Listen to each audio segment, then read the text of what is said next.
लेकिन जो व्यवस्था मंदिरों को मिलना चाहिए सरकार वो दे नहीं पा रही है।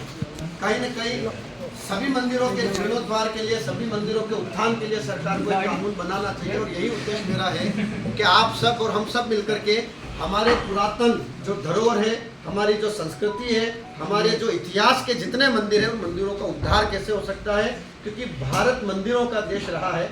और जब तक भारत के मंदिरों का उद्धार नहीं होगा, जब तक भारत के मंदिरों का जीर्णोद्धार नहीं होगा और भारत के मंदिरों की स्थापना नहीं होगी, तब तक भारत में सनातन विश्व स्तर पर नहीं पहुंच सकता है।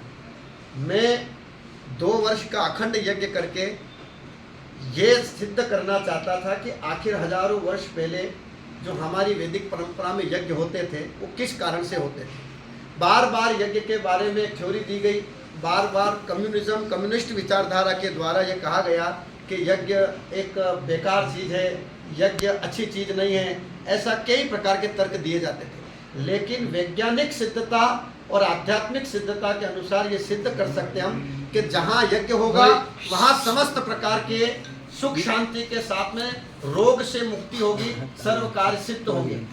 तो सरकार को गाय, यज्ञ, मंदिर, इन चीज़ों पर ध्यान देना होगा और इनके लिए कानून लाना होगा।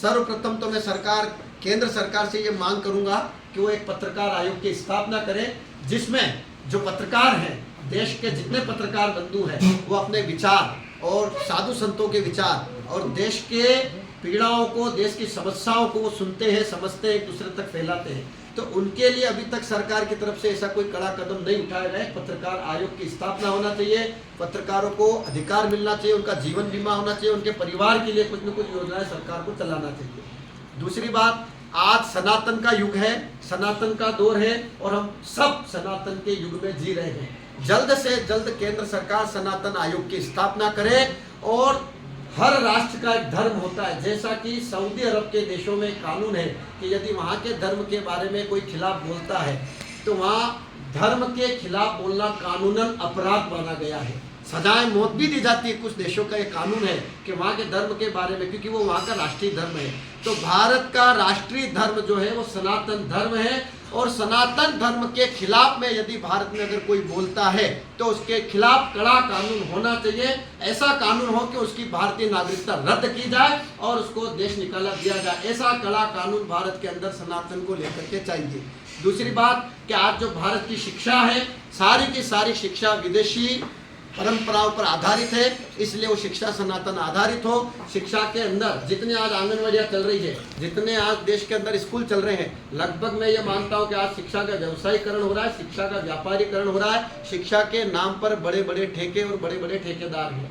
और जब ऐसी ठेकेदार वाली शिक्षा अगर भारत में होगी तो भारत की संस्कृति जल्द से जल्द खत्म होगी। इसलिए केंद्र सरकार, राज्य सरकार, जनप्रतिनिधि, पत्रकार और देश की जनता सब मिलकर के भारत की शिक्षा में बदलाव लाए और शिक्षा के साथ साथ में सनातन संस्कृति के जो पाठ है, हमारा राष्ट्रीय ग्रंथ रामायण हो तो रामायण का जो पाठ है, महाभारत के जो पाठ है, वो शिक्षा में अनिवार्य रूप से लागू हो। और अगर सरकार लागू नहीं करती है तो इसके लिए अगर लंबी लड़ाई लड़ना पड़े तो संत समाज लड़ेगा, इसमें आप सब लोगों को योगदान देना पड़ेगा। तीसरी बात कि हमारे सनातन परंपरा में भगवा ध्वज जो है वो हमारा पवित्र ध्वज रहा है। तो मैं ये चाहूँगा कि दिल्ली की संसद पे भी भगवा ध्वज हो, लाल किले पे भी भगवा ध्वज हो, मंदिर पे भी भगवा ध्वज हो और घर घर पे भी भगवा ध्वज हो। आने वाले समय में भगवा ध्वज को राष्ट्रीय ध्वज घोषित किया जाए, उसको राष्ट्रीयता का दर्जा मिले।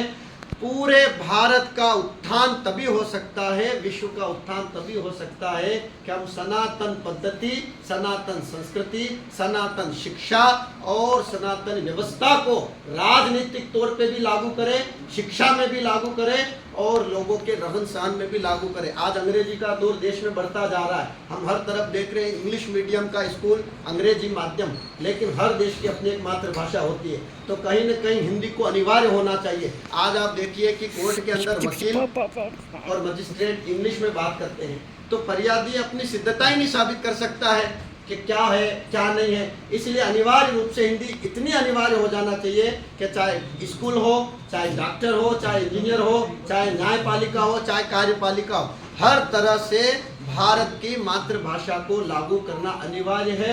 और ये कदम सरकार के साथ साथ पत्रकारों को, राजनेताओं को और जनता को उठाना होगा। मैं कम समय में, आपका कम समय लेते हुए, क्योंकि मैं देरी से आया, आप लोगों ने हमारा इंतज़ार किया, लेकिन कम समय में मैं इतना ही कहना चाहूँगा कि सरकार को एक कानून अनिवार्य रूप से लाना होगा कि जो आज मंदिरों के ऊपर कब्जा सरकार का है, मंदिरों का सारा पैसा सरकार के पास जाता है, उससे सारे मंदिर मुक्त हो और मंदिरों की सारी राशि जो है जन कल्याण में लगे, स्वास्थ्य में लगे, शिक्षा में लगे और हर मंदिर को यह आज़ादी हो कि अपने मंदिर की धन राशि से उस क्षेत्र के अंदर स्वास्थ्य और शिक्षा के लिए पैसा खर्च किया जाए। मंदिरों को सरकार मुक्त करे। जो एक कानून बना हुआ है उस कानून को सरकार खत्म करे। और आज जिस क्षेत्र में मैं आता हूँ, जिस क्षेत्र में आप आते हैं, यहाँ आए दिन मैं सुनता हूँ कि बेचारे कई किसान परिवार, ये अफीम क्षेत्र है, अफीम खेती होती है, तो मैं इस बात से भी पीड़ित रहता हूँ कि कई किसान ऐसे हैं जो अफीम के लाइसेंसधारी है, लेकिन कितने फर्जी केस लोगों के ऊपर बन रहे हैं। इतने फर्जी केस बनते हैं कि किसानों की जमीन तक बिक जाती है, जिनका कोई लेना देना नहीं, आज वो भी जेल की सजाएं काट रहे हैं। इसलिए कहीं न कहीं सरकार को अफीम नीति के और एनडीपीएस के अंदर बदलाव लाना होगा। डोडा चूड़ा को उस एक्ट से हटा करके या तो आबकारी में करे या सरकार डोडा चूड़ा उचित मूल्य पे खरीदे और उन किसानों को ये राहत दे। जब उचित मूल्य सरकार तय करेगी तो क्षेत्र में तस्करी रुकेगी, तो क्षेत्र के अंदर जो बेगुनाह लोग जेल में सजाएं काट रहे हैं, जो आज पूरे परिवार के परिवार तबाह हो गए, उन परिवार की तबाह की जिम्मेदारी किसकी होगी? तो ये सारे बदलाव सरकार को करना होंगे, जनता को करना होंगे। और अंतिम में एक ही बात कहूँगा कि सनातन धर्म की जय हो, सनातन धर्म की जय थी और सनातन धर्म की जय रहेगी। गुरुजी, मंदिरों के उत्थान के लिए आप काम कर रहे हैं। वर्तमान सरकार जो है महाकाल मंदिर उज्जैन में है, वहाँ पे जो श्रद्धालु जाते हैं उनसे सरकार शासकीय तौर पे वसूली करती है, ताकि एक महाकाल लोग कॉरिडोर भी बनाता है। और भ्रष्टाचार के आरोप कई साबित संतों ने भी उस पर लगाया, उसको लेकर क्या कहते हैं? देखो, देश में मंदिर लोग बने, कॉरिडोर बने, अच्छी बात है, लेकिन वहाँ भक्तों के साथ में किसी प्रकार का खिलवाड़ नहीं होना चाहिए।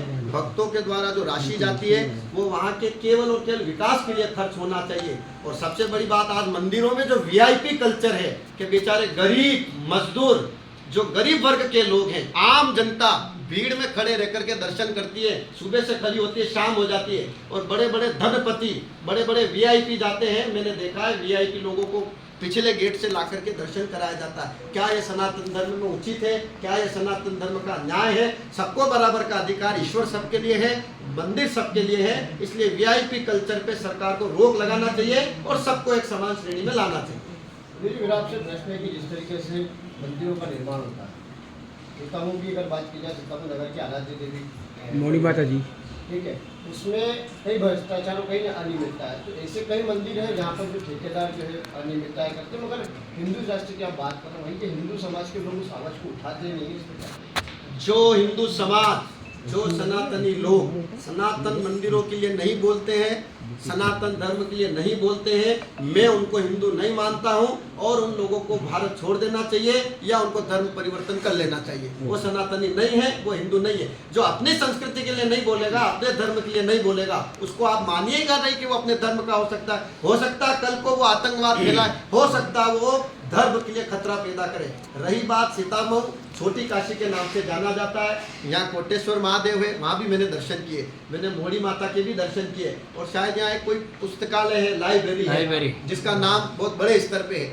आने वाली सरकार से सनातन को प्रेम करने वाले अगर जनता यहाँ है, सनातन को प्रेम करने वाले अगर जनप्रतिनिधि है, तो मैं एक ही मांग आने वाली सरकार से करूंगा कि मोड़ी माता को कॉरिडोर के रूप में लेकर के एक भव्य मंदिर सरकार की तरफ से यहाँ बनना चाहिए। जनप्रतिनिधियों को उस पर ध्यान देना होगा और जनता को भी मांग करना होगी कि कोटेश्वर और मोड़ी माता, इन दोनों का जीर्णोद्धार हो और भव्य तरीके से इन मंदिरों का निर्माण हो। बीते समय में आपने कार्यक्रम किया था वसई में, भव्य आयोजन था, तब कोरोना का दौर था और यहाँ के जो जनप्रतिनिधि हैं, अभी चुनाव का परिवेश है, तो समाज में महत्वपूर्ण होता है कि जनप्रतिनिधियों ने तमाम प्रयास किए थे कि आपका कार्यक्रम विफल हो या उसको रोका जाए। आपने उसके लिए पीड़ा भी व्यक्त की थी, तो आज चुनावी परिवेश है, तो नेताओं को लेकर मैं दो ही शब्द कहूँगा कि जब जब ऋषि महात्माओं ने यज्ञ किया, इंद्र का सिंहासन डोला है, और जब इंद्र का सिंहासन डोला है तो ऋषि महात्माओं की परीक्षा उन्होंने ली है।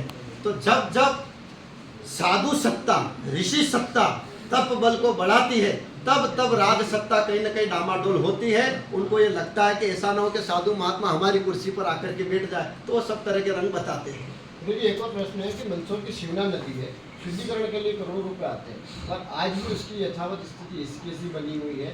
क्या लगता है आपको, इस तरीके से जो पैसा आता है वो कहीं तो शुद्धिकरण के लिए आता है, उस तरीके से भ्रष्टाचार के देखिए, भ्रष्टाचार का मूल कारण मैं जनता को मानता हूँ।